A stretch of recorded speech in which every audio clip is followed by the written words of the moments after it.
Hello everyone, কেমন আছো সবাই? আশা করি সবাই অনেক অনেক ভালো আছে। আজ তো আমি তোমাদের জন্য নিয়েছি একটা রান্নার ভিডিও, সেটা হলো পাঙ্গাস মাছের রেসিপি। অবশ্যই তোমাদের ভালো লাগবে আর দেখতে থাকো পুরোটা ভিডিও। আমি এখানে প্রথমেই হলুদ মরিচ মেখে তারপরে মাছ ভেজে নিয়েছি। তেলটা করে দেখি দর করতেছে ওই জায়গায় এখানে মাছটা লাল করে ভেজে নেব। মাছটা ভাজা হইতেছে, পাঙ্গাস মাছ তো এই জন্য ছিটে তেল একটু পিস লাল করে ভেজে নিয়েছি। দেখো কি সুন্দর লাল হয়ে গেছে। মাছটা ভাজা কমপ্লিট। মাছটা লাল করে ভেজে নিয়েছি। একটু কাঁচা কাঁচা হলে কি সাদা দেখায় ভালো লাগে না মাছটা দেখতে। এটাকে আমি সুন্দরভাবে ভেজে নিয়েছি। মাছ ভাজি করে যে তেল অবশিষ্ট রয়েছে সেই তেলেই আমি দিয়ে দিয়েছি।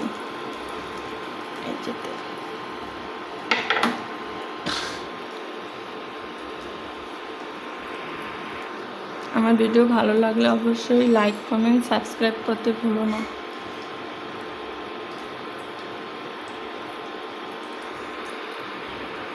তেলের ভিতর দিয়ে দিয়েছিলাম পেঁয়াজটা লাল হওয়া অবধি ভাজব।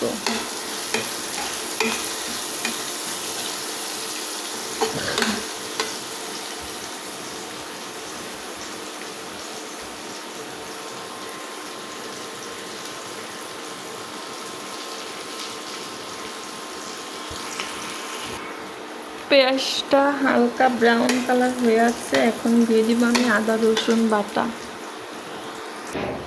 আদা রসুন বাটা দিয়ে দেওয়ার পরে দিয়ে দিলাম একটু সামান্য টমেটো কুচি, তারপর দিয়ে দিলাম পানি। পোড়া লাগছে পরে দিয়ে দিলাম, সেই ক্লিপটা নিতে দিলাম না, দিয়ে দিয়েছি। এখন দিয়ে দেবো মশলা।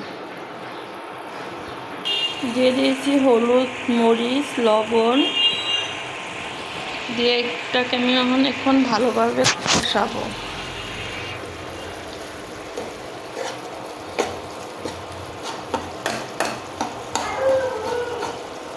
অবশ্যই রান্নাটা ভালো লাগবে আর তোমরা দেখে তোমাদের প্রিয় মানুষকে রান্না করে খাওয়াতে পারো।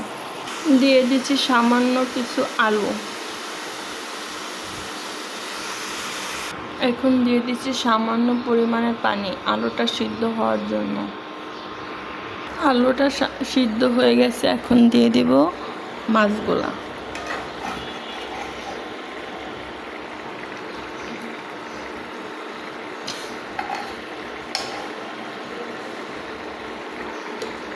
আমরা কিন্তু দুইজন মানুষ তো এই জন্য কম কম রান্না করি।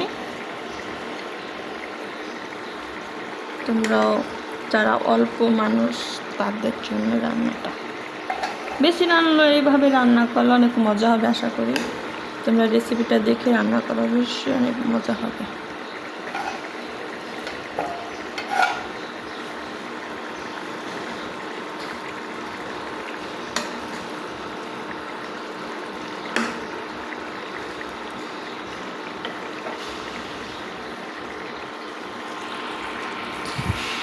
এখন ঢাকনা দিয়ে দেব।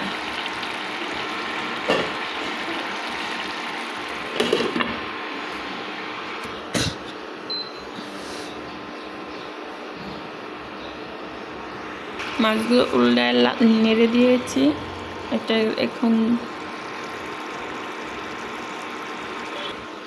এখন দিয়ে দিব সামান্য একটু ঝোলের পানি, ঝোলের জন্য।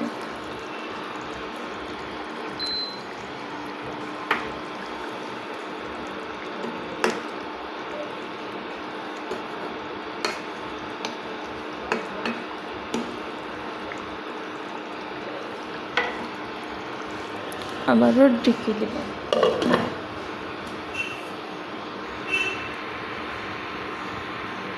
রান্নাটা প্রায় শেষ হয়ে গেছে। দেখো বন্ধুরা কি সুন্দর ইয়াম্মি ইয়াম্মি দেখা যায় রান্নাটা। তোমরাও কিন্তু রেসিপিটা দেখে রান্না করতে পারো আর শেয়ার করে দিবা। অবশ্যই লাইক কমেন্ট সাবস্ক্রাইব করতে ভুলো না। রান্নাটা শেষ হয়ে গেছে।